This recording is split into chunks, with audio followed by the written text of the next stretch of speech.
I felt we were quite easy to play against. And I'd like to see a bit more movement, a bit more creativity. We don't know who our clear number one is right now. And if anything, maybe, that can be a good thing for a little while. Sooner or later, you want the guy, but, Delap's a hungry boy, too. 3 of the back 4 come from the academy. We have to show faith. It's too easy to buy yourself out of trouble.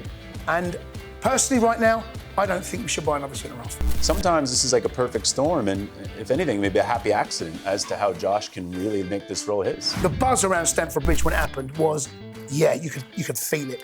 It makes the butt cheeks clench. We all do it, right? We all do it.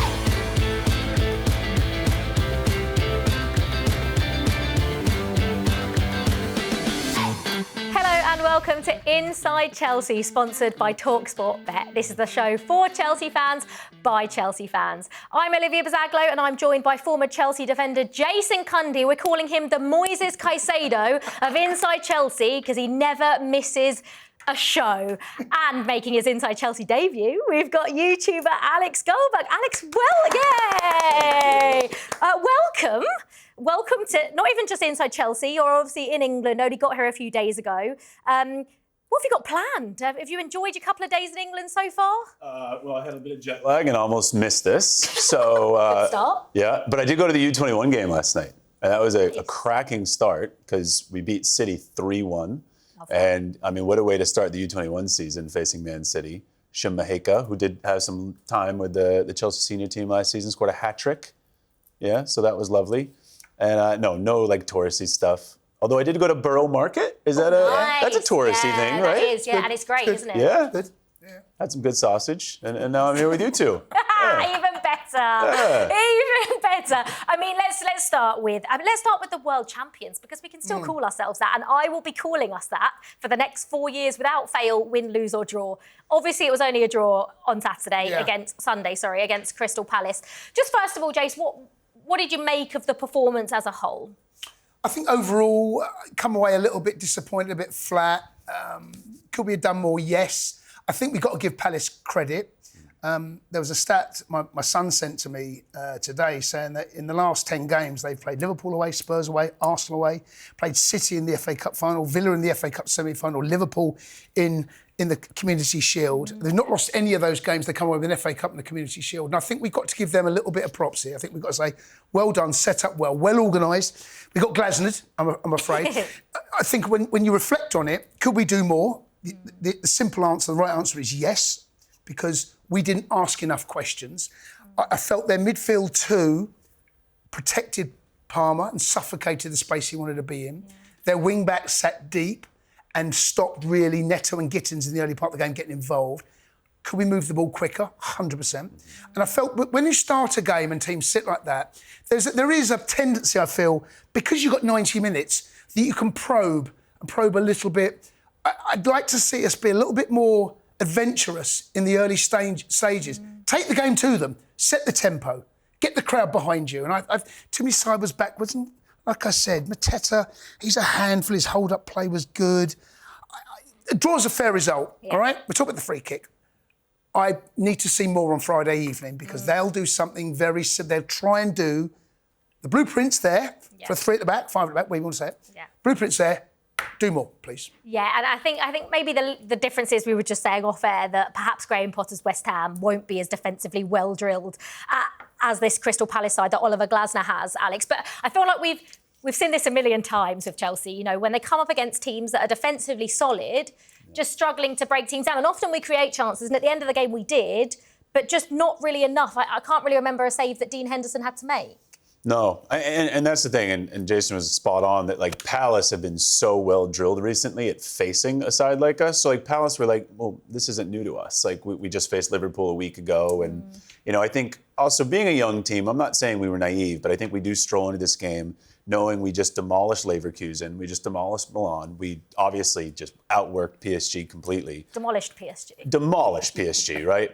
And I think you then walk in, not that Palace are going to ever be completely underestimated, but it's we got this. And I totally agree that I think earlier on in the game, you almost need to act like it's the last 30 of the game. When Eze scored that free kick, which was then obviously called out, I was torn. Like, I didn't want it to be allowed, but I almost was like, if it is allowed, I think we'll get that extra bit of like, oh God, we got to like, yeah, exactly. So I'm still glad it was disallowed because, of course, we ended up not scoring. But yeah, not until really like Estevão, and we'll talk about him, but you know, he comes into the game and the fans are a little bit more into it. And you could tell the team was just a little bit like more on it. And, you know, the central areas is where Maresca has spoken so much about we need to progress the ball through there. No Caldwell, no Lavia.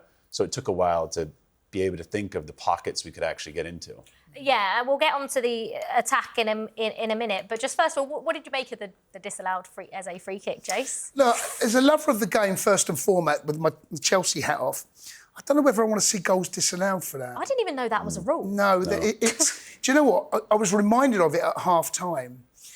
And it's like, do you know what? I kind of remember something, but I've never seen a goal disallowed. I was going to say, it's never been enforced, has it? Or not? Well, it's not as far as I'm aware. Yeah. However, when you do break it down, and there's a reason that law is in place, is because of what we saw. Yeah. And I think Caicedo needs to be stronger. I think you've got to expect, because in a wall, and any set piece, there is so much contact, and you've got to make sure that you're the one that holds strong. I think, it's beautifully executed. It's a brilliant strike, laces. The space is created perfectly by Guehi doing what he does to Caicedo. Caicedo was a little bit on his heels. He'll be alive. That's a good reminder of him next set piece. Yeah. Could Sanchez get someone? I think the power of the shot, the accuracy of the shot, it's just a brilliant goal. Yeah. And we got away with one. Let's be honest about that. We got away with one. Going back to the point Alex was just making, the fact that we did concede should really be enough of a wake-up anyway. Even the goals didn't count.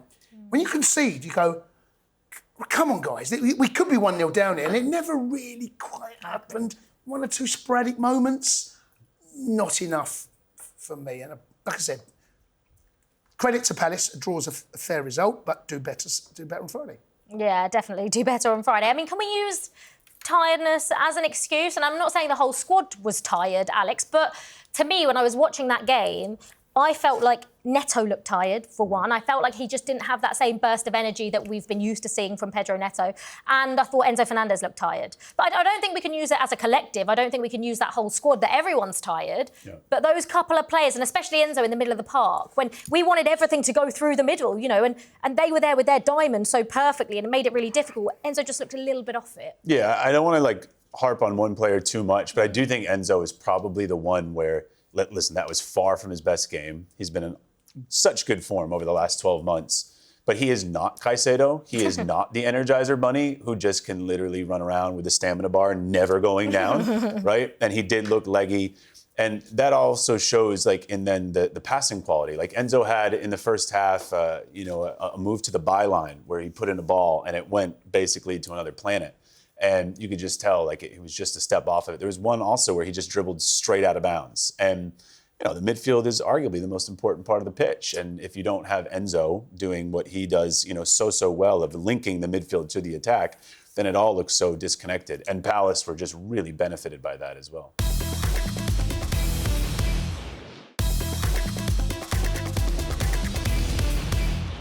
Obviously, Palmer, we didn't really see him maybe get into the positions we're so used to seeing him in, especially throughout the whole Club World Cup. And I keep referring back to that because that's all we've really got to go on because we haven't really had a pre-season. But he wasn't really occupying spaces that we're used to seeing him in. But when he did, it just felt like he was getting crowded out. It felt like he couldn't do what we're so used to see to him doing, if that makes sense. Yeah, the system they played was a 5, unashamedly a 5. And I ain't got a problem with that. You had Wharton and Hughes in the middle of the park.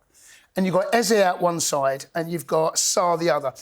Effectively out of possession, they played a bit of a 5 and a 4 and a 1. Yeah. Right? And that space that Palmer likes to operate in, where he likes to drop and get on the half turn, you've got Wharton on his heels one side. Yeah. Occasionally Hughes would be up behind.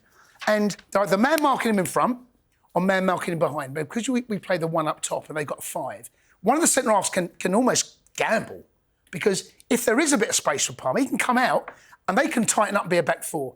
And we never got Palmer in it. We have got to find a way. And towards the latter stage of the game, Palmer started to be a bit more influential. But he had to drop into space where they were happy.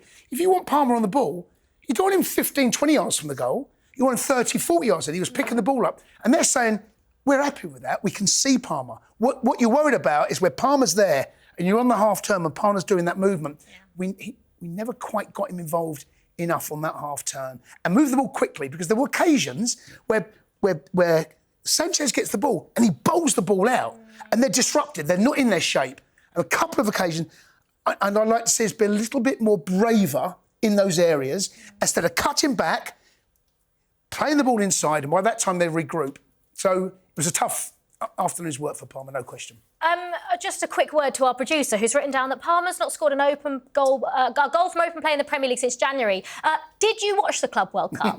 Because actually, he scored a couple of absolute worldies, especially in the Club World Cup final. Two identical goals from open play, which were just classic Cole Palmer. So I'm not referring to that, because we have nothing to worry about in terms of Cole Palmer, do we, Alex? No, we do. We don't. I mean, he's not. You know, everybody at the second half of last season was saying, like, well, Maresca's ruined his confidence by playing him off the left. I don't view Cole Palmer as a player who has ruined confidence. Like, he just doesn't strike me as somebody that ever doesn't think he can do just the wildest stuff. Like, he knows he can, you know? So I think, once again, it's about just getting him more help. And, you know, Jason is right. Like, if you're going to have him pick up the ball so deep, then all of a sudden all the eyes are on him. So it's on everybody else to basically then show for it. And, okay, he had a really good chemistry with João Pedro in moments at the Club World Cup. Him and Estevão, already in friendlies, have had a good, relationship. But if you really think about it, how many minutes has Cole Palmer played with Jamie Gittens, with João Pedro? Yeah. With Neto, yes, but also with Estevão, not that many. And Palace have played so many minutes together. And I think also just continuity, lack of experience together hurt them. But there's nobody worried about Cole Palmer that knows that Cole Palmer's not worried about himself. Yeah, that's very true, yeah. And by the way, he only finished behind Mohamed Salah, Erling Haaland, Isak and Mbeumo in the Premier League. And I think what that tells you is, do we need more from him in the Premier League? Yeah, of course. But you remember our that period was an off season as well. That was like a bad season for everyone. Palmer. No, for everyone. From Boxing Day when we got beat home by Fulham. Our season literally tailed down. Off a cliff, Right, everyone. Cucurella became our best goal scorer for like 2.5 months. He was the most likely one to score for Chelsea for about 2.5 months. But the stats there for a reason. You can use it however you want to use it.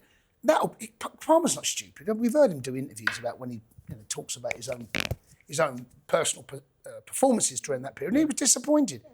Okay, fine. We know the stats. It's only it's his second Premier League season on the bounce last year. Yeah. All right? Yeah. He's up against some experienced players there. Just sit tight. Yeah, we need to cut him some slack, I think. And maybe the new players will help bring the best out of Cole Palmer.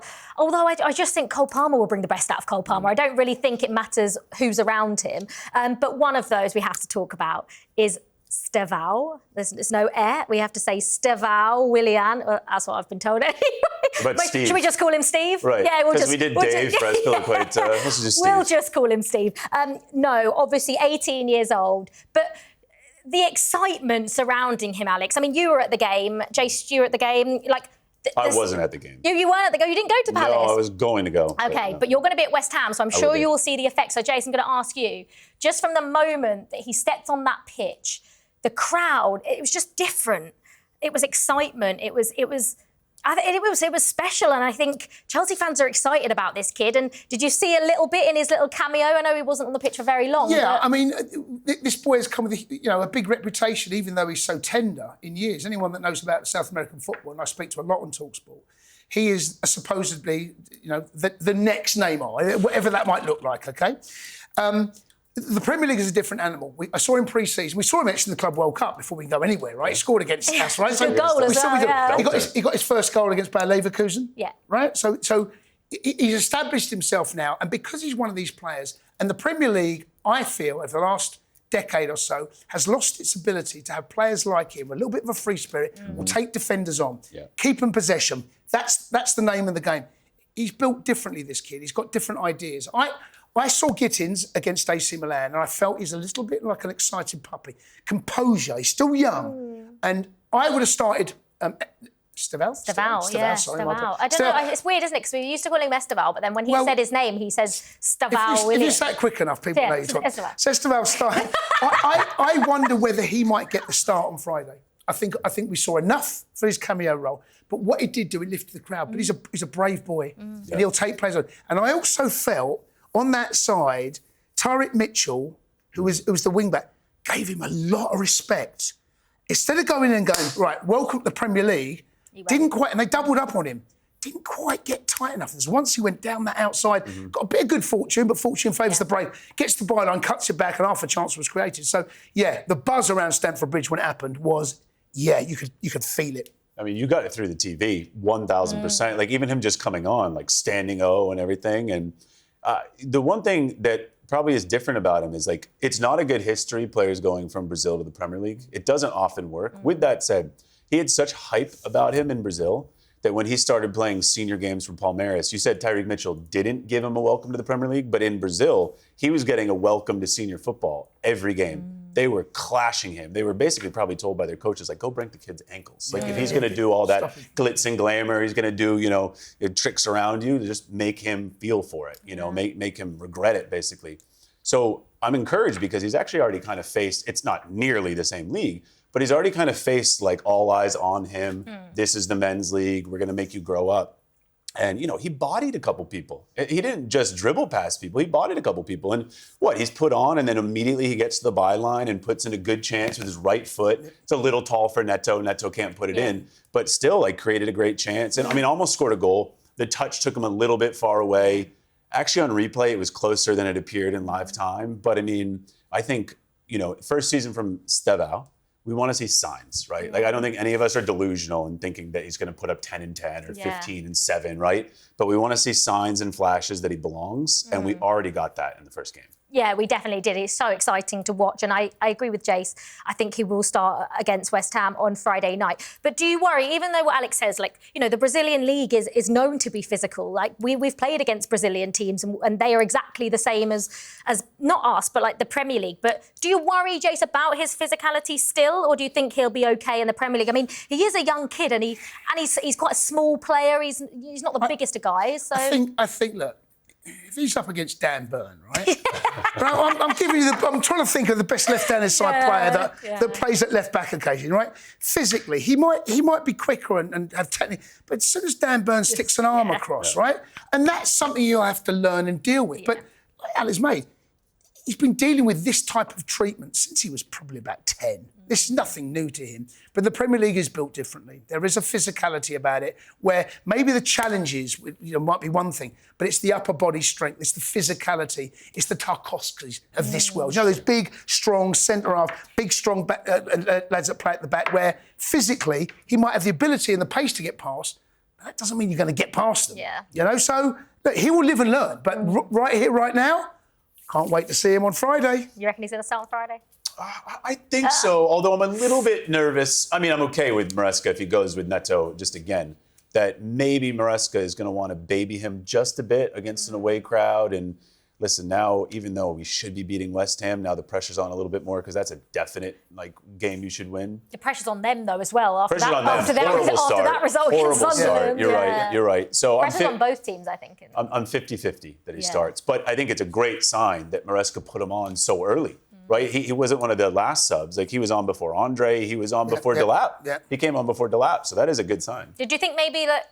I know obviously Estevão came on first, but do you think that other subs could have been done a little bit earlier against Palace? I did actually. Yeah, the game had a pattern, and more often than not, the games that I've watched and commentated on Chelsea, when we get into this bit of a rut, it feels as though, not that we've run out of ideas, but it feels as though they're very comfortable in the shape and what's going on, the players they've got around him. Disrupt that. And I felt Delap could have come on 10, 15 minutes a bit earlier. I agree with that. Yeah.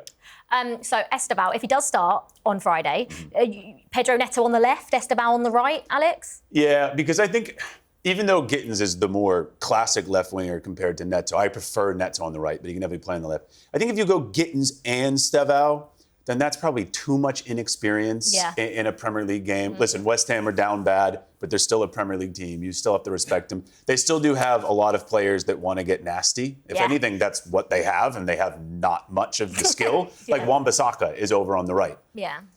Maybe you got to put Neto over there. So I would say you got to balance it out. Neto on the left if Estevão starts on the right. So that obviously brings up Jamie Gittens, who obviously, when I saw him in pre-season, Jace, I quite liked. I know you said he needs to be a little bit more composed, but I quite liked when he got the ball. His first thought was to take a player on, get to the byline. I didn't feel I saw that as much against Palace. Why do you think that was? The way they were set up. I mean, there's no space to run into. You know, that's something that Glasner did well. The spaces that we wanted to operate in and hurt teams, it's out wide. We've got pace out wide. You look at the money we spent. We keep buying players out wide. Why? Because that's the space that we want to operate in.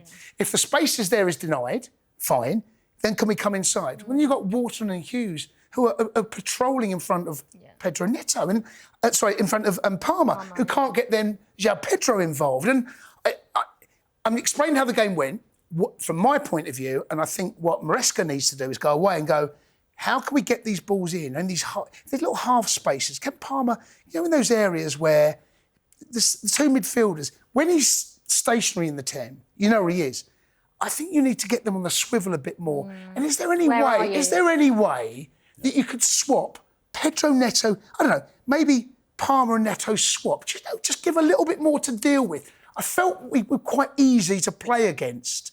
Yeah. And I'd like to see a bit more movement, a bit more creativity. Yeah. And even when Estevão came on, could Palmer and Estevão swap? You know that movement where you think you've got him, and then I just felt we didn't do enough to make Palace work, even though they dealt with they dealt with us pretty well. Yeah, I feel like we've seen that. We have seen that from Chelsea, though. We have seen players switch it up, and Cole sometimes ends up on the right, and whoever ends up in the middle. But like Jay says, when it's not working in the current formation that you're trying and the way you're trying to play, you've got to be able to have a plan B, and it just, like Jay says, That's not a lot though, Liv. So you're not changing personnel, right? No, you're just... So all you're doing is asking a player to do something different. Yeah. And we're only talking 10, 15 yards. Yeah. We're not talking about dropping 30. Yeah. And it's in the same line. Just a little bit more, come up with... And sometimes I feel that good players, experienced players, they don't need to be told from the manager. No. You manage the in-game management while you're in the zone, while you're in and around that chaos. What can you come up with? How can you change something? And maybe there's a little bit of, Alex touched on it, a bit of naivety, maybe a little bit of inexperience in games like that hopefully towards the end of the season will change and grow into games when teams will sit in and play in the low block. Yeah, and listen, we've heard Estevão and his agent talk about how he'd like to play the 10. In preseason, we actually saw he was usually on the right, but once substitutions were made, we saw him play a little 10. And I don't think Maresca was asking him to do it in the first Premier League game of the season, but you could see that down the line. Oh, we need to get Palmer closer to goal or in a different area. Let's have Estevão drop and receive the ball, and then he can pick it up and find Palmer. Because you really want to just clone Palmer, right? Yeah. You want Palmer to pick it up in the middle, and you want Palmer to be... Palmer. Literally. We just need like 5 Palmers. I mean, I know we'll get into it, but it's why I'm interested in certain players like Xavi Simons, because they're good at picking the ball up in the pocket and then facilitating towards, and Cole Palmer can be further up. But let's also be real, right? Like, you were playing a game where there was no Levi Colwill or Romeo Lavia. Now, I have a problem saying only Romeo Lavia because you can't miss someone you've never really had. Lavia's always injured. Yeah. But we do know, Maresca said it, Colwill's so important for the ball progression. And we know that he likes Lavia for the same thing, and we had neither. So it's not an excuse of necessarily cutting, but it does hurt Palmer because now Palmer's got to be used a little bit more in just starting the whole attack. Yeah, talking of the attack then, I suppose it feels like at the moment it's one of João Pedro or Liam Delap, because obviously João Pedro, whenever we've seen it, it's just João Pedro coming off and Liam Delap coming on. I just felt João Pedro, Jace, just didn't have any service on Sunday. I just felt there was nothing, and not even a little half chance. And he was sort of moving along the line, sort of dropping deep to try and pick up the ball. But I don't really think there's anything else he could have done because it was so difficult to play through the lines, and the wingers weren't. Ultimately, 3 were marking 1. Yeah. And that's tough, and that's the point that we just talked about trying to disrupt that. It was a bit too easy. I think if you were to interview Carl Richards and Gehi, I think they'd say, actually, that was a lovely afternoon's work for us. We saw most of the game in front of us. We weren't really disrupted. I've got 2 wing backs out there that are playing as full-backs. We're a 5. We didn't really hurt them and learn from that, I think.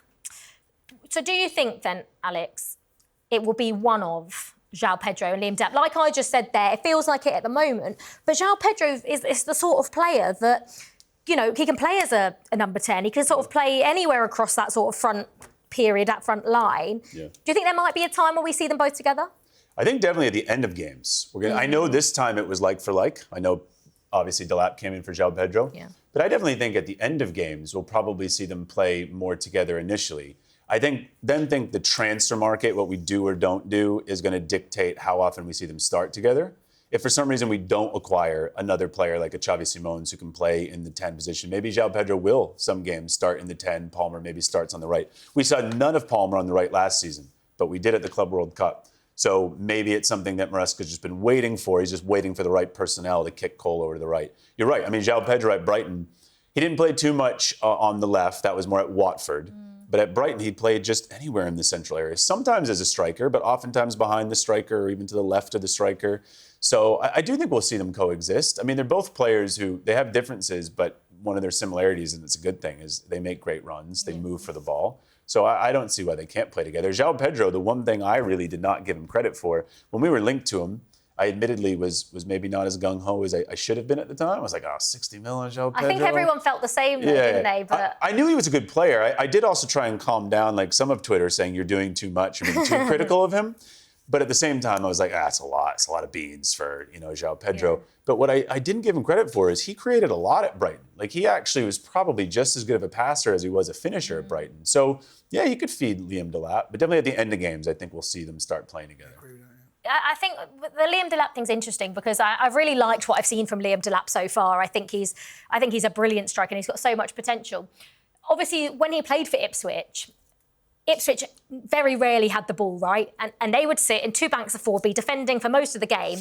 And Liam Delap was so brilliant at holding the ball up. He did it against us twice. The one at Portman Road was a brilliant performance, but so good on the counter-attack and bringing people into play. My only worry is, Jace, is that Chelsea don't often get the chance to play like that.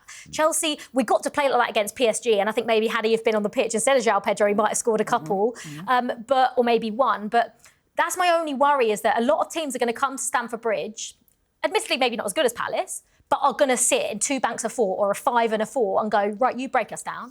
Do you think he's suited to that style of play? I think what Palace did well as well, they denied the space in behind. So you think about what Delap likes to do in Japan. They like to run in behind, don't they? Yeah. I mean, even if Jackson was playing, he liked to try and get in. They denied that space.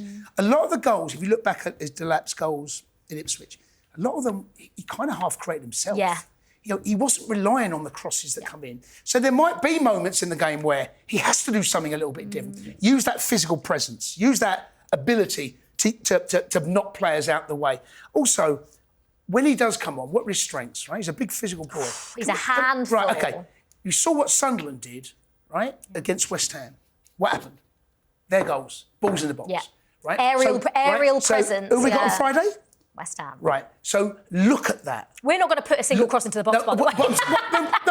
But look at that. Look at how they conceded goals. Look at the physicality. Look at how they go.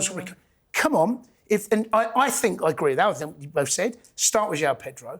But I would, if we get to half an hour to the game from the end of the game, do something different. Put balls in the box. Be brave. Because they struggled, West Ham, with those balls in the box. They absolutely did. But then does that not make you think that maybe putting balls in the box and having aerial presence, I mean, Liam Delap is a very physical... I mean, to be honest, João Pedro's got that, nasty streak in him and likes to be a bit physical as well. But do you think there are... I mean, is West Ham away a good example that maybe Liam Delap is a better fit up front for that? Sorry, cutting right. João Pedro's good in the air, by the way. Yeah, he's really good, yeah. So they're both physical I'm just as well. Not just got to do that because of Delap. I'm saying, can it be a tactic that we utilise in the game as per se? Yeah. Maybe not West Ham away then. Maybe we do go with João Pedro, because I think we probably should go with João Pedro for that game. But do you think there are going to be games in the Premier League this season that maybe Liam Delap is more suited to playing? Yeah, but I don't even know if it'll be fully tactical, because as we've highlighted, they do have many similarities. I think the interesting part here for Maresca is, how can I make this a really competitive and healthy competition between the two, right? And he's a decent manager, I would say. After one season, I do think he manages personalities well. He's quite good with young players. He knows Liam Delap, obviously, from the City days. Yeah. He quite likes João Pedro already.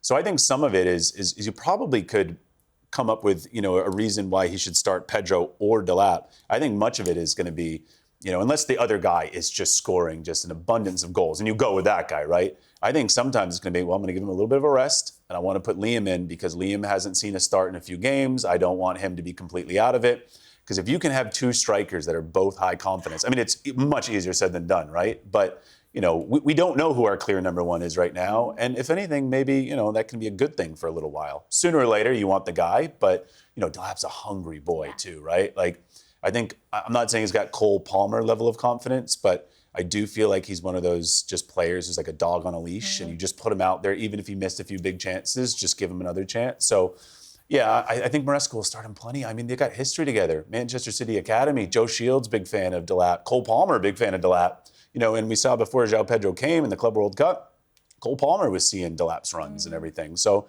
I think there's a chance here it can be a really healthy back and forth. That doesn't work for years, right? Like, you can't have that for years, but for a season? Also, we've got so many games. You took the words right. Sorry, Liv. Sorry. No, you say. We'll cut this bit out. But you think about, okay, the group stage. We don't know who we're going to play yet, but there will be some games in that group stage where we're expected to win, and whoever might not be playing at that time, what a great opportunity to give them minutes. Can you go and score? Carabao Cup, FA Cup's not till January, so forget that for the sake of the conversation for right now. But same rules apply, and there will be moments in this season where you lean on the squad. Last year, we hardly had that. We had Jackson. Then that was it. That was it. But then we got to the Conference League, you could play Mark Gay. Yeah. Why? Because the competition was so poor.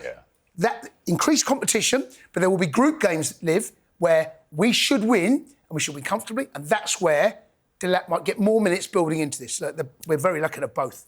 Yeah, what I would say is that those group games won't matter because, according to Jamie Carragher, we're not going to get out the groups of the Champions League, so it doesn't matter who we play, does it? Play Shinmaheka.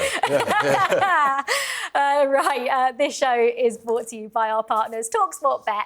New customers can get an exclusive offer of £40 in free bets when you bet £10. Go to talksportbet.com/Inside Chelsea to claim this offer now.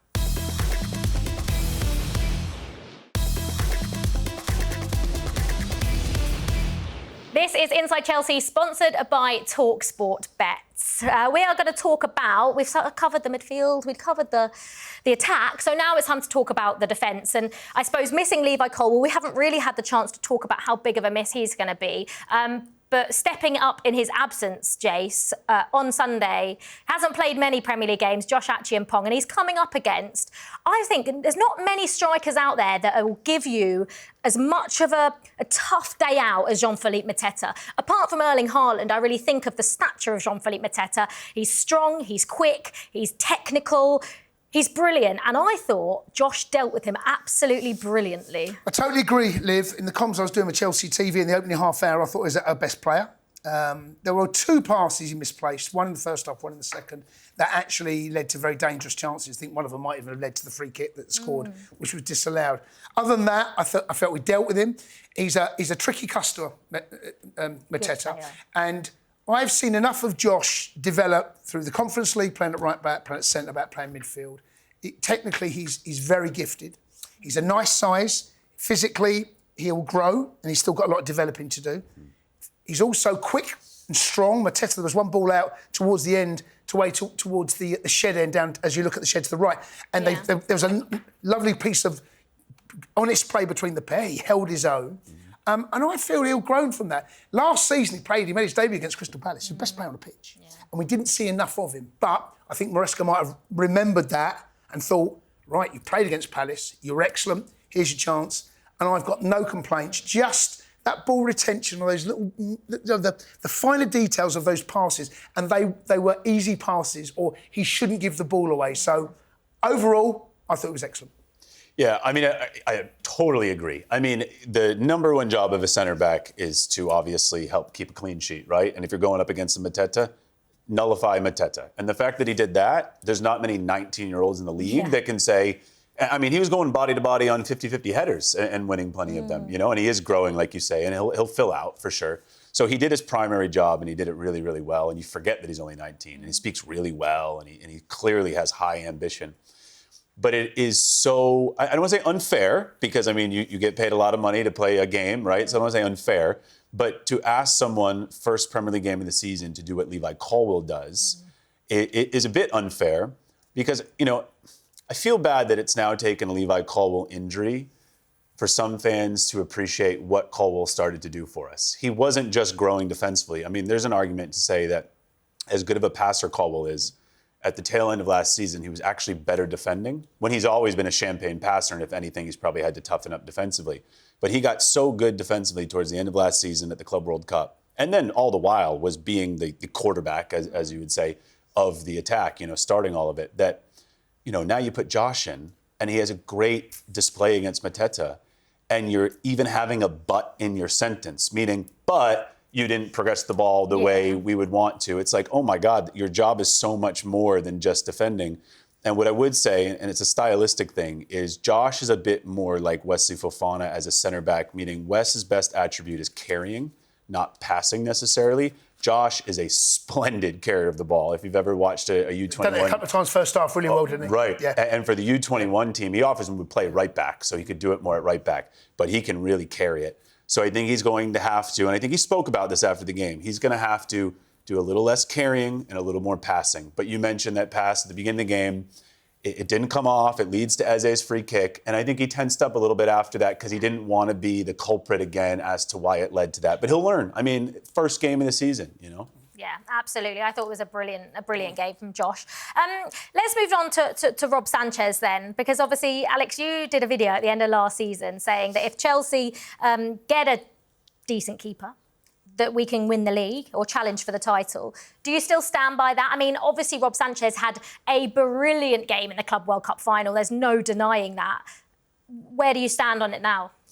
Yeah, I'm not going to be that much of a pushover. Like, yes, he had a good Club World Cup tournament. He had a pretty good end of the season, just in general, right?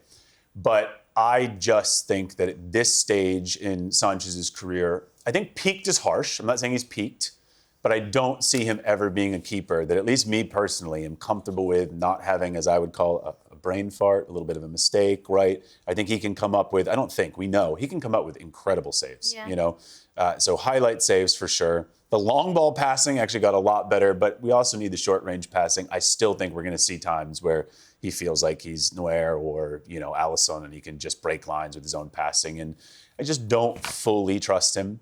But it's a tricky situation because, I do stand by what I said, but ever since then, Levi Colwill's also gotten injured. So I'm kind of thinking Liverpool, that's your title for now. But we'll talk about the following season. But I would say that Sanchez is just good enough at the same time where I'm not just trying to throw him to the wolves here and just get some random goalkeeper. You have to find, and there's not many out there. The goalkeeper market is tough. If there were so many great keepers, we would have got one to replace Sanchez by now. So, honestly, I'm sitting here saying that maybe it's just Mike Pender's getting really good at Strasbourg and eventually just taking that seat from Sanchez. I think that's not the most likely thing that's going to happen because, Enzo Maresca's been asked about goalkeepers in every press conference the whole of last season, and his opinion hasn't changed. I don't think the club's stance has changed. So have we got to stop talking about potentially getting a new goalkeeper? I think so. And also, if you think about where we were this time last year, about what Maresca was telling Sanchez, about what we were led to believe, that he goes long, he's not going to be in the team. Right. Towards the end of last season, that changed. Right? Yeah. And I've always said this, and I'm not just talking about Sanchez. You are asking the worst player, factually and technically, on the pitch, to make the riskiest passes in the riskiest era. Mm-hmm. And that, to me, it makes the butt cheeks clench. We all do it, right? We all do it. Yeah. Right? Every time, you're asking a player, he's asking you to make that pass, but that's not your skill set. No. Over and over again. Right, over and over again. Take the riskiest passes. The goal that we gave away against Arsenal, Declan Rice scored, right? That pass there, he would, if you spoke to him now, would much rather go longer. Towards the end of last season, we were going a bit longer. We were starting to, if the pass isn't on, you can't make a pass right if the pass isn't on. It's impossible. You're told that for an outfield player. If the pass isn't on, don't play it. Maresca changed. Keep the ball longer by going longer. You might give the ball away. Don't give it to a midfielder and let Nick pick your pocket. Yeah, not there, yeah. But, Maresca changed his stance on this, he right? did. Because even back at Leicester City, that was something that he was apparently telling Hermansen. If you go long, I'm putting you on the bench. And he did it with Sanchez at the beginning of last season. And quite clearly, and we had quite a tough run-in to end the season, I think Maresca just decided, I'm not going to have our own players hurt us. I'm not going to have Sanchez shoot us in the foot. If the pass is on, right? Yeah. If there's a 3-yard pass that way and there's no 10 yards, you've got space, play the pass. Right. If it's if it's a 3-yard pass, you've got 6 yards of space, don't play the pass. Yeah.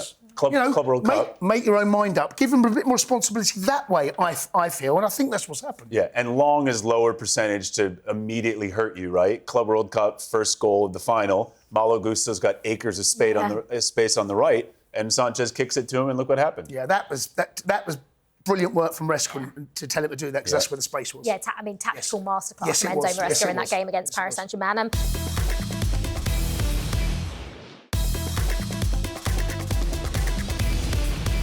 Talking of America, which is, if you didn't know, where we won the Club World Cup back in July, because we have an American in the studio. So I want to just touch into this a little bit, Alex.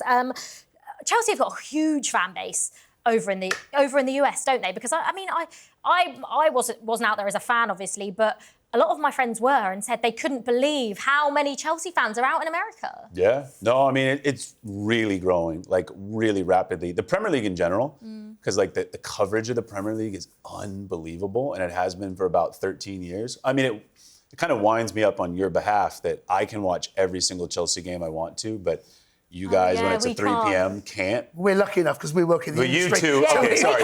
You two, we might be there. Wrong two people. Speak to them, Dan. Yeah. But, the coverage is unbelievable. And it's not just Chelsea. If you're an Everton fan, right? It could be all Premier League clubs. Yeah. With that said, I mean, Pulisic might have helped a bit. I don't think actually Pulisic helped as much as you would have thought, right? Like, because I actually thought he probably would have helped loads. I think he did initially, but then because he wasn't actually this mainstay in the team, I think if anything, he was just a bridge, right? So like, we're going to tune into Chelsea because Pulisic's playing for Chelsea. But other players probably ended up being, a random American's favorite player. But, seeing Cole Palmer on billboards in New York City and all that. And the fact that we're growing in the U.S., but we've been, let's be real, not very good over the last few years. That really says something because, now that Americans have been able to see us just wipe the pitch with PSG, I think people are like, well, I want to know more about Cole Palmer. And it really just, it snowballs. So, yeah, it's only going up and up. And why was it Chelsea for you? 07-08. It was a random game that ESPN was covering. Their coverage was really spotty at the time. And, I mean, it really was like, it was just romance of love and first sight, but it was for football. Yeah. It was Frank Lampard outside the box shot. It was the season we were runner-up and everything. Yeah. And I'm one of those sickos that, like, I don't dip a toe. I just go all in. So I needed to know more about Frank, how difficult the shot would be to hit. Because, like, to me, I was like, does that happen all the time or not? But it looks really cool. Needed to know more about Chelsea in general. I then became really egotistical, and Alex, the defender, became one of my favorite players for a while. Ramirez. What a free kick. Yeah, exactly. What a right boot. That helps. Seeing a free kick like that, that free kick's special. Yeah. So. Wicked. Well, Inside Chelsea has quite a lot of American viewers, listeners. So hello to all of you, and thank you so much for listening every single week. We hope you enjoy it as much as we love doing it. Right, before we go, let's get into the defence, shall we? And maybe into transfers, because Enzo Maresca came out recently before the Palace game and said about Wesley Fofana and Benoit Badiashile. You would have probably heard it. Wes played 45 minutes in that position, the Levi Colwill position. It was against Bournemouth away, probably one of the worst halves since we started. And then Benoit playing in the middle in the Conference League final, first half, losing 1-0. We changed with Levi 1-4-1. It's not the same. So one, how all those comments have affected those players, Jace? And two, does that mean that Enzo Maresca is crying out for another central defender? I don't think we're going to buy another centre-half. And I think what we've got to be very careful of here, and my eldest son has been saying to me, badgering me, since Levi's gone injured, we need a centre-half. And I said to him, even before he played on Sunday, it's going to stunt the growth of Acheampong. Yeah, it will, So when you sign a player, he's going to come on a minimum of 4, probably maximum of 8, knowing what we do in business. So therefore, if you're Acheampong, how are you looking at this situation? And I think what we saw at the weekend is that there might be some pain, there might be some mistakes, and there's learning on the job a little bit. He's a young boy. He's yet to get... He hasn't even got half a dozen Premier League appearances under his belt yet, right? No. But there's enough there, I think, to have to say, right, we've been dealt a little bit of a bad hand.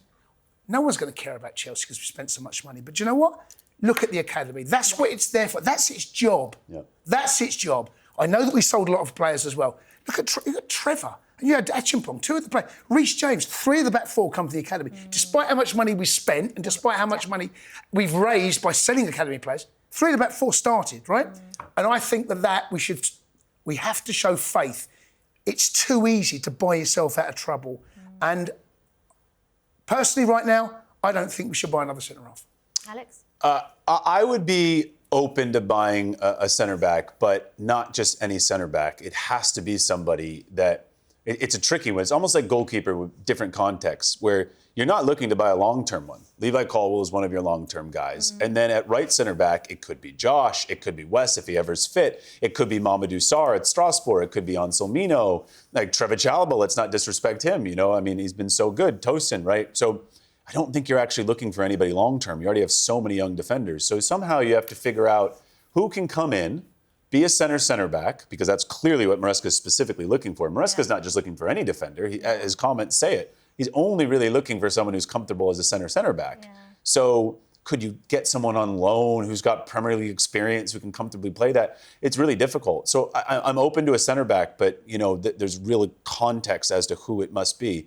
And one thing on Josh, I mean, I totally agree with your words on him. And I think this is how some of the greats in the game got their opportunity was there was injuries. Yeah. And it wasn't the best scenario, but they grabbed the bull by the horns and they ran with it. And I think there's one, developing take I've had in the last few days on the Josh situation. I think he probably would start regardless, but it has come out that clubs want Josh. Manchester City even, right? So how could you not start Josh when Levi goes down, when Tosin's no longer available for this game as well? And all the while you're saying Josh is not for sale, but then you don't start him when it's perfect for him to start. So I think this was a little bit of a put up or shut up moment for Chelsea where they were like, no, we will start Josh, because if we don't start Josh himself might be like, well, hold on, I should definitely be starting now. Players are dropping like flies and City want me and other clubs want me. So sometimes this is like a perfect storm, and if anything, maybe a happy accident as to how Josh can really make this role his. And also Tosin got that injury. I believe he's back in training. Well, from what I can gather, just from the reports of the press, he's available for selection on Friday. So, it's not just Josh, it's Tosin as well. Right. Yeah. So I would definitely resist because it's going to cost a lot of money. Trev needs more respect. Yeah. May I just say that? Ain't that the truth? God, does he need more respect. I mean, he's part of a clean sheet. Again, he had a masterclass in the Club World Cup final against PSG. And I just feel like every single time the praise goes to someone else. Yeah. And Trevor Chalobah, I mean, do you remember years ago for Tuchel, every time Trev played, we never lost. There was this long win streak, but it never was spoken about in terms of Trev actually played a part in doing that. Brilliant. We love Trevor Chalobah, and so should you. No, he is actually brilliant, and he deserves so much more credit that he absolutely deserves than he gets. Sorry. Obviously, talking of transfers and a couple of players we're linked with, I think it's. I suppose a when, not an if, with Alejandro Garnacho. I don't really know. Simons as well as another one. Yeah, Xavi Simons. I mean, we love a wide player, right? I mean, to be fair, I would say when I look at this squad that because it's really only Gittens, and I know that Neto can play there, but I feel like a left winger is probably someone like a position that we should be looking at, but. Is Alejandro Garnacho the man? Listen, I spoke with you and Jodie last season. Would he be my first choice? No. But I have to be honest, the way that we've gone about our work and the ownership and the board been standing, Stuart, they take a lot of heat. By the way, there's a lot of things they've done which have gone under the radar, which are working.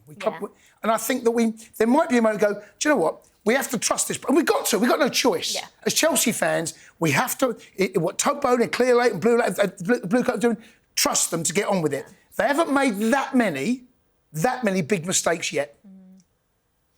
Yeah, I mean, the Garnacho thing, like you said, it feels inevitable. So I'm not really going to fight it at this point. The Xavi Simons situation, I'm all about. I think that's a brilliant player, 22 years old. He has been famous since he was 10, 11, 12 years old.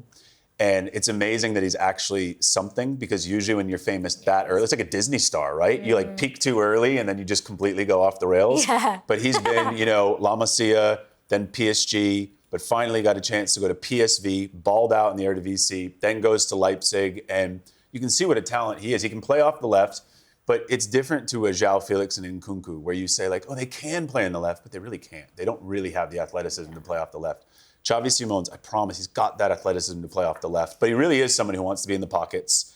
And when we go back to the Cole Palmer conversation we had at the top, he will make life, I think, easier for Cole because he can be someone who comes and gets the ball, shows for it, and then can progress the ball. And he's a triple threat. He can shoot, he can pass, he can dribble. So I'm about the Xavi, and I think it's a good price point for his potential. Back to Garnacho, I wouldn't do it, but I agree with you, Jason. They do deserve the trust from us. I mean, even on João Pedro, right? Most of the Chelsea fan base, had you let the Chelsea fan base make that call, João Pedro wouldn't have won the Club World Cup. We might not have won the Club World Cup. I don't think we would have. So they do probably deserve the trust. But I do think if you bring Xavi Simons in, personally, I think now all of a sudden you do have maybe enough on the left. And let me just stay true to form, because I've always been a big fan of the academy. We have this kid, Ryan Cavu-McQueen. Okay, he's a left-footed left winger for the U21 team now. I'm not saying throw him in with the Wolves, but you wouldn't be. You've got Gittens, you got Neto, you would have Xavi Simons. I always like that fourth spot, or with strikers, that third spot to be for an academy player where you don't have to obviously have any pressure on you, but if you're there for cup games and stuff, you can get in there, and I think Cavu-McQueen's special. Right, well, that is it. Just finally, just quickly before we go, West Ham on Friday night. We went in at Jay's first 3 points of the season. I want to see, more. I want to see, we're capable of more. Yeah. But anything other than a victory will be very, very disappointing. Alex, you're going. You're going as well. Alex Goldberg is gonna be there. My first away day. How exciting! Which I'm very excited for. I'll see you there. Yeah. No, I think we win. Honestly, I know our home form's actually been generally really good lately, but the Club World Cup was kind of all away matches, if you think about it. Yeah. And I do think this group, will not be fazed by playing West Ham away. And can I just be honest, we are a lot better than West Ham. West Ham are not in a good moment right now. Now, hopefully the players don't think like that too much. But we don't want to underestimate them. Right, but I do think it's a win. Yeah. Hopefully the first 3 points of the season. Right, that is it for another episode of Inside Chelsea. Thank you so much for your company. And of course, thanks to Jason and thanks to Alex. Well done on your debut. Absolutely brilliant. We will see you next time. Up the Chels.